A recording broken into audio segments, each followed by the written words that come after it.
பிஸ்மில்லாஹிர் ரஹ்மானிர் ரஹீம். பாவ மன்னிப்பு கோருவதில் தலையாய துவா. கீழ்க்காணும் துவாவை ஒருவன் பகலில் ஓதிவிட்டு அன்றே மரணித்தால் அவன் சொர்க்கவாசியாவான். இரவில் ஓதிவிட்டு இரவிலேயே மரணித்துவிட்டால் அவனும் சொர்க்கவாசியாவான் என்று நபிகள் நாயகம் ஸல்லல்லாஹு அலைஹி வஸல்லம் கூறினார்கள்.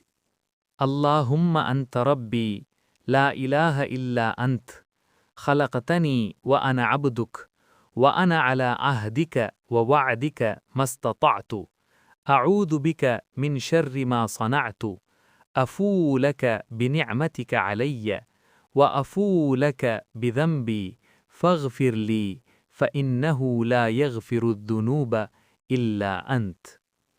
பொருள்: இறைவா, நீயே என் எஜமான், உன்னை தவிர வணக்கத்திற்குரியவன் யாருமில்லை. என்னை நீயே படைத்தாய், நான் உனது அடிமை. உனது உடன்படிக்கையின்படியும் வாக்குறுதியின்படியும் என்னால் இயன்றவரை நடப்பேன்.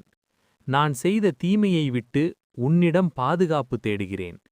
நீ எனக்கு செய்த அருளோடும் நான் செய்த பாவத்தோடும் உன்னிடம் மீள்கிறேன். எனவே என்னை மன்னிப்பாயாக. உன்னை தவிர யாரும் பாவங்களை மன்னிக்க முடியாது. ஆதாரம்: புகாரி 6306. இந்த வீடியோ பிடித்திருந்தால் லைக் அண்ட் சப்ஸ்கிரைப் செய்யுங்கள். அல்லாஹ் உங்களுக்கு நன்மை அளிப்பானாக.